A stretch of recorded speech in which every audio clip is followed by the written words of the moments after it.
The Specific Relief Act 1877 as held by the courts in India was not exhaustive.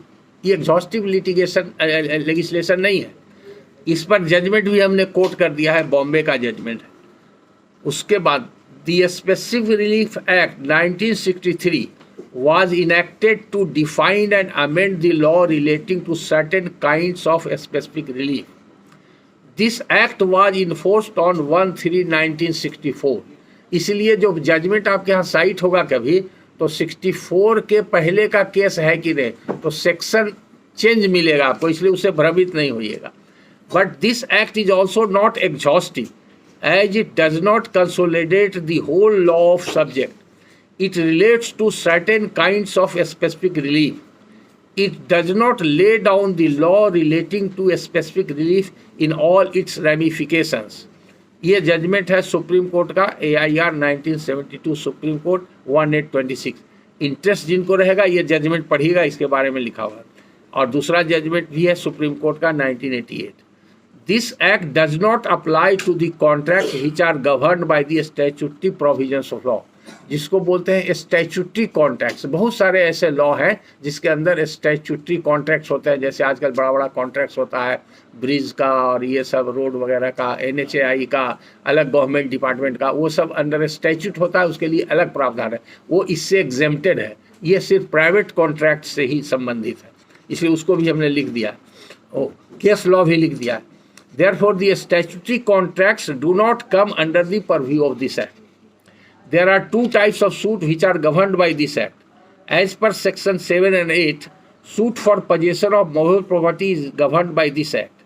A summary suit for possession is provided for if this suit is brought within the 6 months of the date of dispossession on the basis of his previous possession, even though he has no title of the property. Law recognizes that possession is the prima facie proof of title. In other words, it is said that possession follow title. इसीलिए यहाँ पर एक और well known maxim है, ए ट्रेसपासर can not evict another ट्रेसपासर. इसी principal पर आधारित है कि अगर रियल ओनर एक्स है और उसको ट्रेसपास करके बी ने पजेस कर लिया और ए चाहता है उसको डिस्पोजेस करना, तो नहीं कर सकता, न वो फोर्सिबली कर सकता है, न कोर्ट ऑफ लॉ से कर सकता है. तो वो एक ट्रेसपासर दूसरे को नहीं कर सकता, सिर्फ रियल ओनर. तो ये जो पोजीशन होता है रॉन्ग डूअर का, अगर वो एक्चुअल फिजिकल पोजीशन में है तो उसको लॉ में बोलते हैं settled position. And therefore settled position section 6 जो कहता है उस सेटल्ड पोजीशन को कहता है. वो आपको राबे गोबडा और एक और केस इसमें लिखे हैं, उस केस में सेटल्ड पोजीशन के बारे में बताया गया, वो सब बाद में पढ़िएगा. Even if the defendant having title to the property has dispossessed the plaintiff who had no title but possession, he may recover his possession by filing a suit under section 6. Old section 5 है, वो 5.9 गलत type हो गया है, case के जगह पर 5 हो गया, करेक्ट कर लीजिए. ओल्ड सेक्शन होना चाहिए, एस होना चाहिए. 9 सेक्शन था पुराना एक्ट में जो अभी 6 है.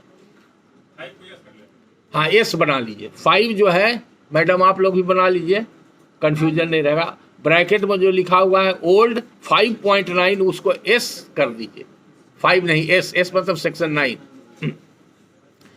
अब इसमें इस सेंटेंस में क्या हमने कहा है, हमने कहा है कि अगर मान लीजिए कि रियल टाइटल होल्डर एक व्यक्ति है और कब्जा करने वाला का कोई टाइटल नहीं है, और रियल टाइटल होल्डर कहता है कि तुम हटो, हम जबरदस्ती हमारा कब्जा किए हो, हम तुमको जबरदस्ती हटा देंगे, तो उसको ये राइट नहीं है, उसको भी कोर्ट में जाना पड़ेगा. और अगर वो व्यक्ति उसको डिस्पोजेस करता है, देखिए विडंबना क्या है, अगर real title holder forcibly dispossess कर देता है तो भी वो पोजीशन जिसका था वो व्यक्ति रियल टाइटल होल्डर के अगेंस्ट में भी सूट ले आएगा कि हमको in due course of law through the process of law नहीं डिस्पोजेस किया है, इन्होंने फोर्सिबली डिस्पोजेस किया है by taking law in his own है, इसलिए हमारा पोजीशन को रिस्टोर कर दिया जाए,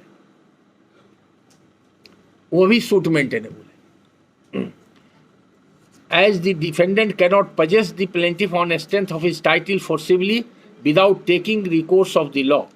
In such case, also the dispossessed plaintiff has a right to recover his possession under Section 9 old and Section 6 new. The decision of such suit is final and no appeal or review of such decree or order is permissible rather revision under section 151 CPC would lie before the honorable high court। ये summary in nature कहा जाता है इसीलिए कि इसमें appeal का right नहीं है और ना रिव्यू का है कोर्ट को जुडिक्शन कि रिव्यू कर सकता है जजमेंट को।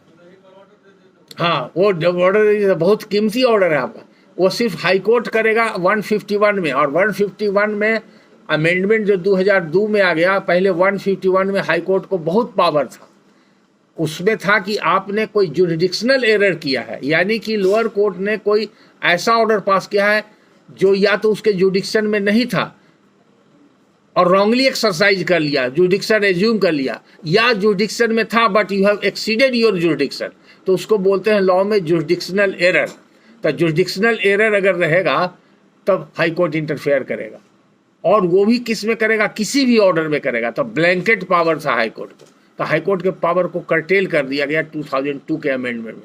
अब हुआ कि जो मैटर फाइनली एडजुडिकेटेड एंड डिसाइडेड होगा और वो कॉन्ट्ररी टू लॉ होगा या एक्सीडिंग जुडिक्शन होगा, वही मैटर में हाई कोर्ट 115 में इंटरफेयर कर सकता है। इसलिए आजकल पटना हाई कोर्ट में क्या हो गया है, आप लोग का बीच का, यानी कि no interlocutory order is revisable by the high court. अब पहले था हर ऑर्डर रिवाइजेबल था, तब उसका भाया मीडिया वकीलों ने निकाला और उस पर बहुत मैटर चला, हाई कोर्ट का सुप्रीम कोर्ट तक मैटर गया।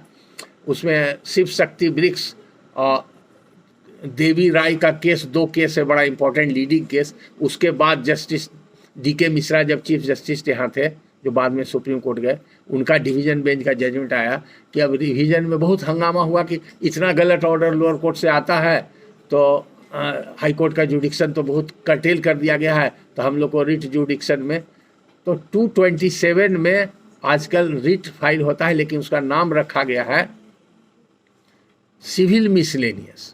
तो आप देखिएगा लोअर कोर्ट में, आप लोग देखिएगा हमेशा कि हाई कोर्ट के वकील लोग आपको लिख करके देंगे सर्टिफिकेट, कोई मैटर हाई कोर्ट अगर आता है स्टे के लिए, वहाँ आपके यहाँ पिटीशन लगाया हुआ है, तो सर्टिफिकेट में रहेगा सिविल मिसलेनियस, तो उससे घबराएगा नहीं।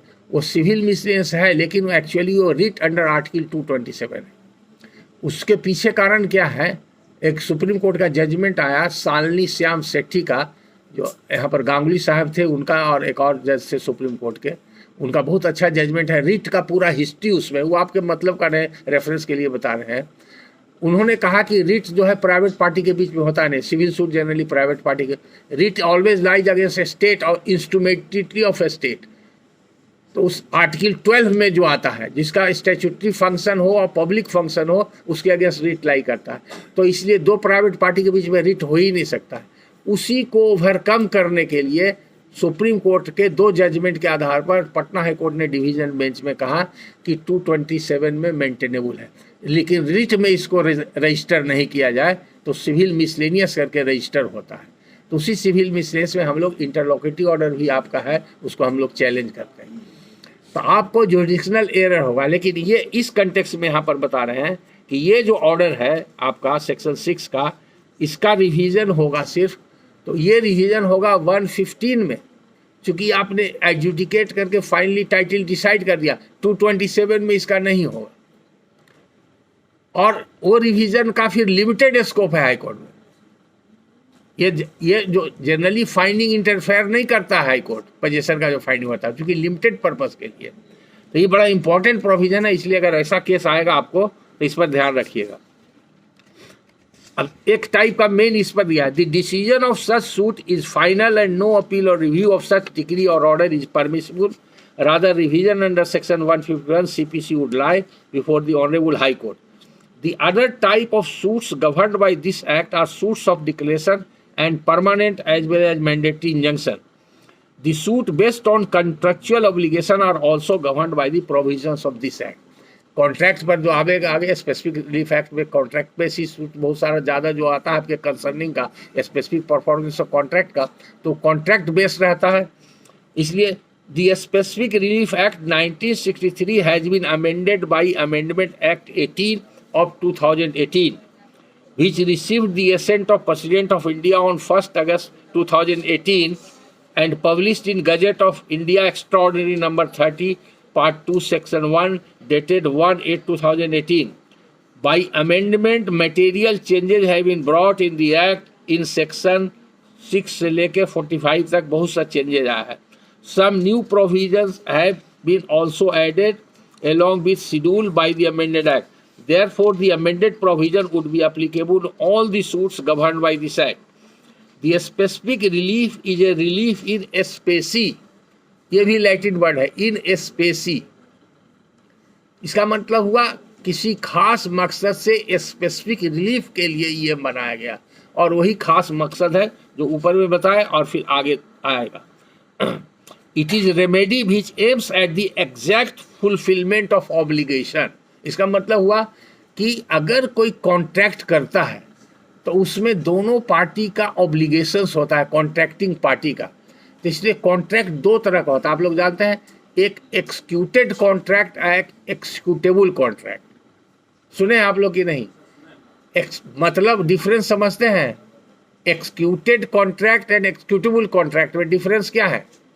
कोई एक्सप्लेन कर सकते हैं आप लोग?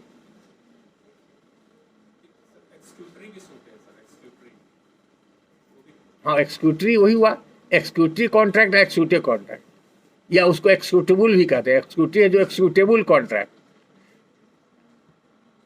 ध्यान में नहीं है? कभी वर्ड सुने हैं कि नहीं? सुने हैं? आज पढ़े नहीं. उदाहरण से आप अगर पढ़े हैं तो कुछ समझे थे कि नहीं? अच्छा ठीक है, देखिए सिंपल में बताते हैं. बायबियाना तो आप लोग सब जानते हैं. बायबियाना एग्रीमेंट टू सेल या कॉन्ट्रैक्ट फॉर सेल दोनों कहा जाता है. कहीं कहीं उसको जर बयाना भी कहते हैं. कहाँ? कहीं बर बयाना भी कहते हैं. हाँ, जर बयाना, बै बयाना. हाजीपुर से कोई है? हाजीपुर से नहीं है. हाजीपुर में बोलते हैं, क्या बोलते हैं? हाजीपुर में मेरे ख्याल से जर बयाना बोलते हैं, और जर बयाना वहाँ भी बोलते हैं. कैमूर में, कैमूर से कोई है? भभुआ से कौन है?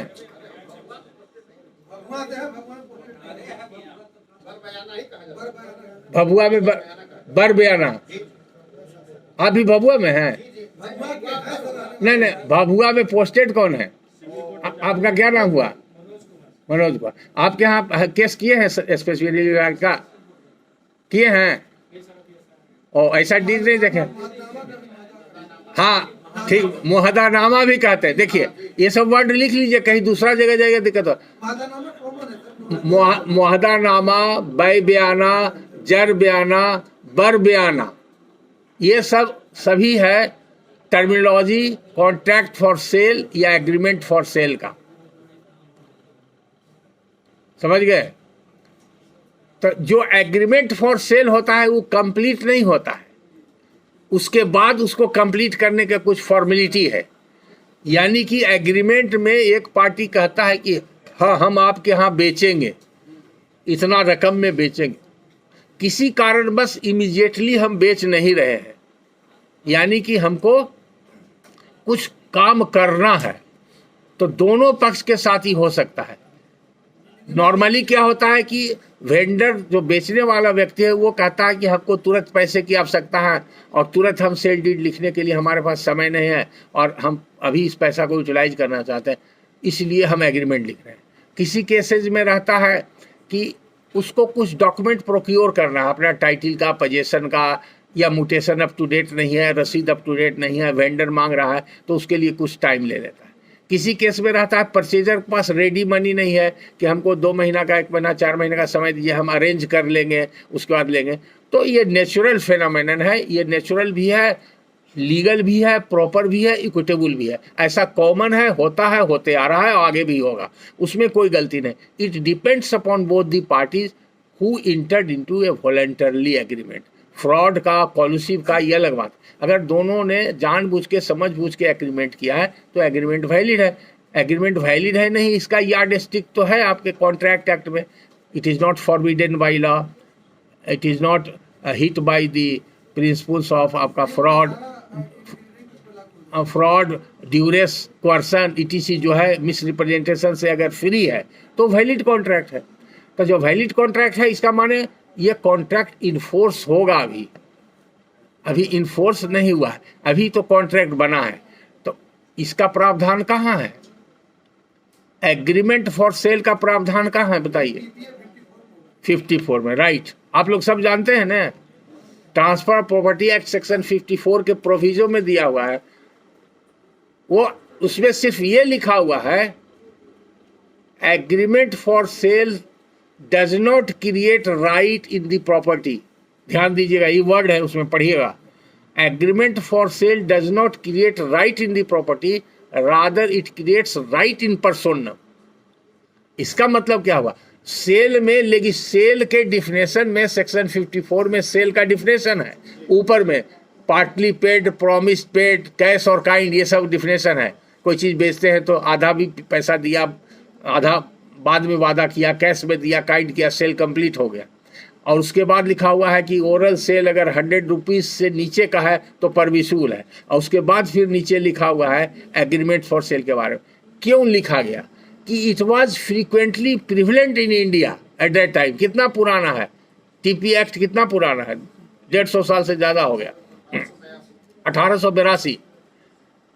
तो उस समय, उसके पहले ये प्रिवलेंट था, प्रैक्टिस में था, इसलिए उसमें ये प्रोविजन लेजिस्लेचर ने जोड़ दिया कि राइट क्रिएट करता है। किसमें क्रिएट करता है? तो कॉन्ट्रैक्टिंग पार्टी में। जैसे ए ने बी के साथ कॉन्ट्रैक्ट किया और उसमें जो ऑब्लिगेशंस है ए का, अगर वो ऑब्लिगेशन ए फुलफिल कर देता है तो बी उसको इन्फोर्स कर सकता है, या बी नहीं कर रहा है तो ए इन्फोर्स कर सकता है, वाइस वर्सा है, दोनों जा सकता है इन्फोर्स करने के लिए। वो वैलिड कॉन्ट्रैक्ट है। तो वो जो कॉन्ट्रैक्ट हुआ, यानी कि बयाना हुआ, इट इज एक्सक्यूटेबल कॉन्ट्रैक्ट और एक्सक्यूटरी कॉन्ट्रैक्ट, एक्सक्यूटेबल और एक्सक्यूटरी कॉन्ट्रैक्ट। और जब सेल डीड लिखा गया तो एक्सक्यूटेड कॉन्ट्रैक्ट हो गया, कंप्लीट हो गया, वो एक्सक्यूटेड हो गया। कहते हैं ना कि सेल डीड कब एक्सक्यूट किया है? एक्सक्यूट किया, उसके बाद जो प्रोसेस है वो रजिस्ट्रेशन एक्ट का है कि प्रेजेंट होगा, एडमिशन ऑफ एक्सक्यूशन होगा, और फिर मिनिस्ट्रियल एक्ट है, रजिस्टर पर चढ़ेगा, रजिस्ट्रेशन नंबर उसका बनेगा, रजिस्टर्ड डीड नंबर होगा, तो वो कंप्लीट हो जाता है एक्सक्यूशन से। इसलिए टाइटिल भी डॉक्यूमेंट में डेट ऑफ एक्सक्यूशन से पास करता है। अगर आज एक्सक्यूट हुआ और 10 दिन के बाद रजिस्टर्ड हुआ तो टाइटिल रिलेट बैक करता है from the date of execution. ये तो जानते हैं आप लोग। तो और एक्सक्यूटरी कॉन्ट्रैक्ट और एक्सक्यूटेड कॉन्ट्रैक्ट में यही डिफरेंस है। इस पर एक बहुत अच्छा जजमेंट है, चूंकि एडवर्स पे से रिलेटेड है। 1993 सुप्रीम कोर्ट है, खोजिएगा, 1993 सुप्रीम कोर्ट, AIR में रिपोर्टेड है, 1993 सुप्रीम कोर्ट। पेज वगैरह याद नहीं रहता उतना हमको, लेकिन खोज लीजिएगा आप, आपको इतना बताने से हिंट मिल गया। इस पर यही है, पार्टी का नाम भी अभी याद नहीं। तो उसमें आप खोज लीजिएगा, मिलेगा, नहीं मिलेगा तो कोई एक आदमी हमसे फोन से पूछ लीजिएगा, हम बता देंगे। अभी इसको खत्म करने दीजिए। तो आप इसमें क्या डिस्टिंक्शन है, जजमेंट इसलिए दिए, इसमें एक्सक्यूटरी कॉन्ट्रैक्ट, एक्सक्यूटेबल कॉन्ट्रैक्ट का डिस्टिंक्शन दिया हुआ है। ये जो जजमेंट हम दे रहे हैं, जो सवाल पढ़ा रहे हैं, जो टॉपिक, उससे एग्जैक्टली रिलेटेड है। जजमेंट तो हजारों आपको मिलेगा, लेकिन वो आपके काम का है। दूसरा उसमें काम का क्या है कि एक बयाना के आधार पर एक व्यक्ति पोजीशन में आ गया था और सुप्रीम कोर्ट तक लड़ा, मेन जजमेंट उसी आधार पर है, और वो कहा कि मेरा डिवोर्स पोजीशन हो गया। सुप्रीम कोर्ट ने कहा कि नहीं, अगर एक्सक्यूटेड कॉन्ट्रैक्ट है तो पोजीशन उसका एडवर्स हो सकता है, लेकिन एक्सक्यूटरी कॉन्ट्रैक्ट के बेसिस पर एडवर्स पोजीशन नहीं हो सकता। लेकिन उसी में फिर डिस्टिंक्शन है कि अगर एक्सक्यूटेड कॉन्ट्रैक्ट के बेसिस पर कब होगा, जब सेल डीड वॉइड होगा तभी होगा। और ये तो अभी सेल डीड हुआ ही नहीं था, उसको वो जबरदस्ती कब्जा कर लिया। तो बयाना के आधार पर अगर वो जबरदस्ती कब्जा कर लिया तो उसका पोजीशन एडवर्स माना जाएगा। एग्रीमेंट फॉर सेल में पोजीशन नहीं दिया हुआ है, वो ऐसा केस था। इसलिए उसमें एडवर्स पोजेशन माना गया। बैबियाना आजकल देखिए, बैबियाना में पोजेशन देने की प्रक्रिया हो गई, कानून में जान लीजिए बैबियाना में पोजेशन देने का कोई कानून है कि सिंपली एन एग्रीमेंट, और अभी complete transaction of sale complete हुआ ही नहीं है तो पोजेशन क्यों डिलीवर होगा, कैसे डिलीवर होगा। लेकिन ये विगत 10-15 वर्षों में ये ट्रेंड चला, लैंड माफिया कोऑपरेटिव सोसाइटी जो अर्बन एरियाज में लैंड ब्रोकर का काम करता है, इन लोग क्या करता है कि टोकन अमाउंट दे करके कहीं फ्रॉड फ्रोजरी करके और लिखा देता है बैबियाना में रजिस्टर्ड नहीं रहता है, बैबियाना पोजेशन दे दिया पोजेशन। तो 17(1) कैपिटल ए अमेंडमेंट 2002 में ही आ गया रजिस्ट्रेशन एक्ट में, सेक्शन 17 ब्रैकेट में 1 कैपिटल ए 2002 से ही लागू है। अगर पोजेशन दिया जाता है तो वो कंपलसरी रजिस्ट्रेबल हो जाता है बैबियाना, अदरवाइज ऐसे बैबियाना ओरल भी हो सकता है और सादा डॉक्यूमेंट पर भी हो सकता है, स्टैम्प पेपर पर भी हो सकता है, नोटराइज भी हो सकता है और रजिस्टर्ड भी हो सकता है। All are having equal value, सबका कानून में बराबर मान है। और अगर ये प्रूफ हो जाता है कि ऐसा एग्रीमेंट हुआ, इवन ओरल एग्रीमेंट भी प्रूफ हो जाता है, तो वो उसके बाद degree specific performance of contract की दी जा सकती है। तो ये जजमेंट 93 वाला बहुत रेलिवेंट है, आपको पढ़िएगा। जितना जजमेंट बताए हैं अगर सब जजमेंट आप पढ़ लीजिएगा जो इसमें लिख कर दिए हैं तो आपको कहीं कोई कन्फ्यूजन नहीं होगा। एक चीज़ पर होगा जो अभी बहुत कम मैटर आया है, जो लेटेस्ट अमेंडमेंट आया है 2018 का, उससे संबंधित कोई मैटर आएगा तब आपको थोड़ा दिक्कत होगा। वो सब जजमेंट बहुत सा नहीं दिए हैं कि इतना भी एक बार आप लोग ग्रैप्स नहीं कीजिएगा, फिर नेक्स्ट सेशन में जब कभी क्लास लगेगा तो उस पर बताएंगे, और 2-4 साल लगेगा उस तरह का मैटर का केस आने में। तो आप ये भी समझ गए, दोनों का डिफरेंस भी समझ गए। तो यहाँ पर इसीलिए बता दिए कि ये सब अमेंडमेंट हुआ है।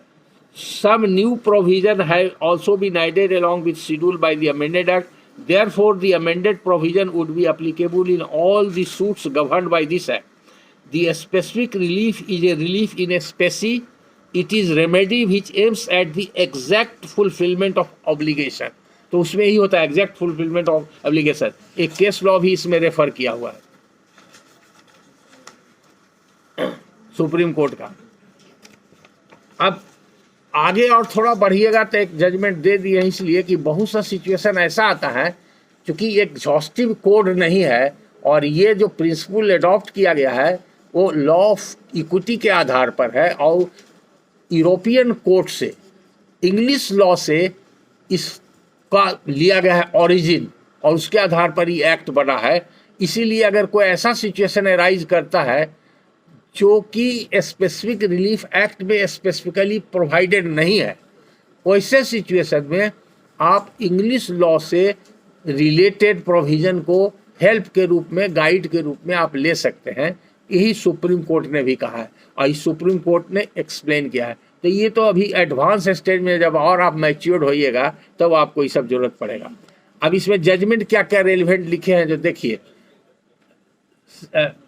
पहला जजमेंट जो है 85 पटना का, पोजेशन इंक्लूड्स स्पेशल पोजेशन। कुछ स्पेशल पोजेशन यहाँ पर गलत है, आप टाइपिस्ट ने गलत किया, हमको मौका नहीं मिला। इसको लिखिए सिंबॉलिक पोजेशन। पहला जजमेंट जो है 85 पटना में, पोजेशन इंक्लूड्स स्पेशल पोजेशन, इसको कर दीजिए सिंबॉलिक पोजेशन। सिंबॉलिक पोजेशन समझते हैं आप लोग? सांकेतिक, उसको उदाहरण से समझ सकते हैं, समझा सकते हैं, कैसे कहेंगे कि इनका पोजेशन सांकेतिक है।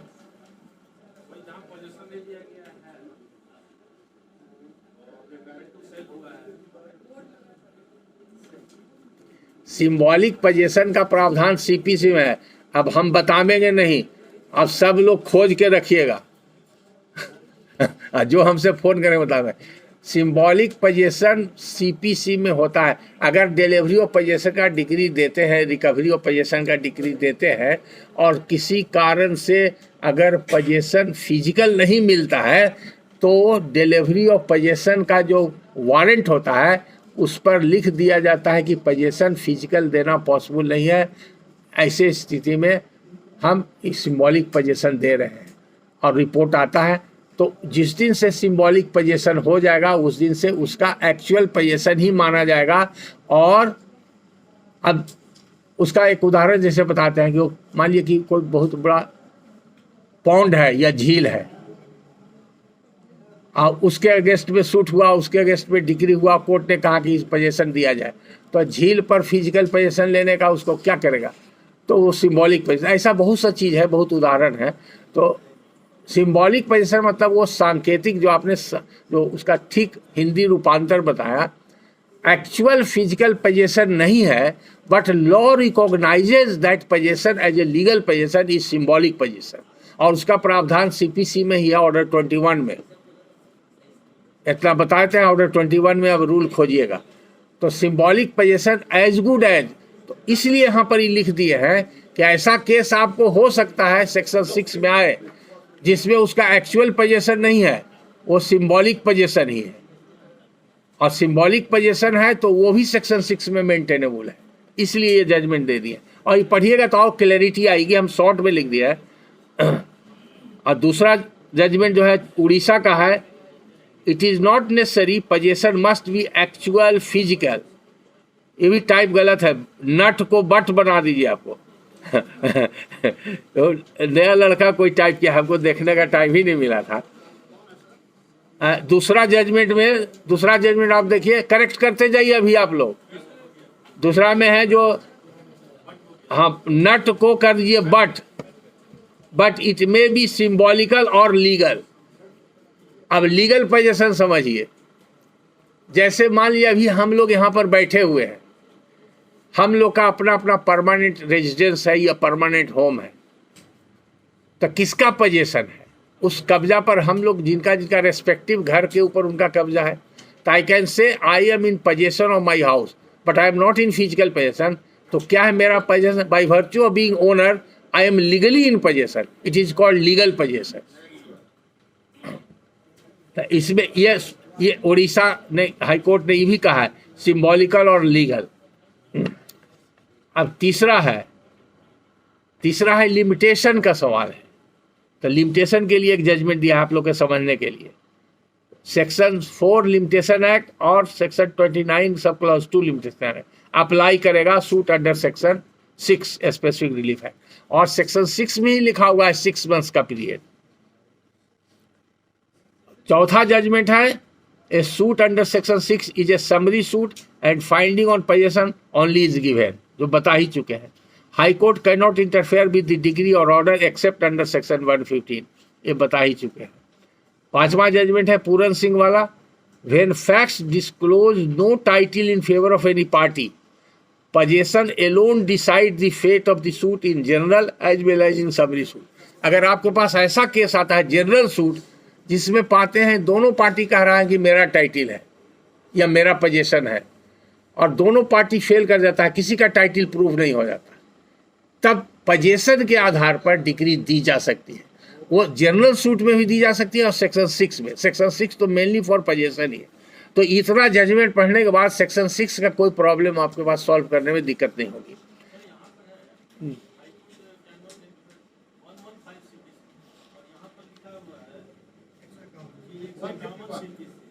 कहाँ कौन वाला पढ़ रहे हैं?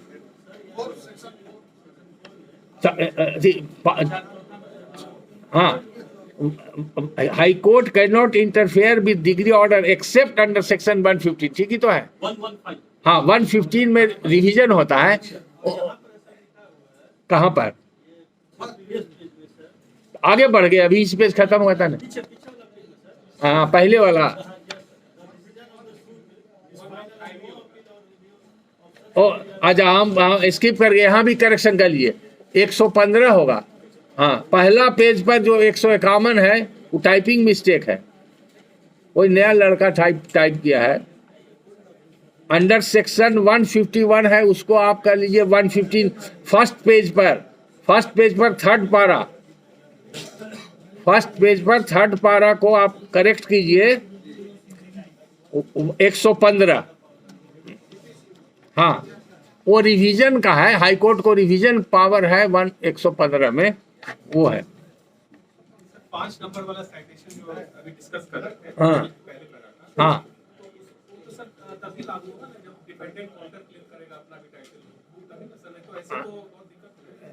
when facts disclose no title in favor of any party, possession alone decides the fate of the suit in general as well as in summary suit under section।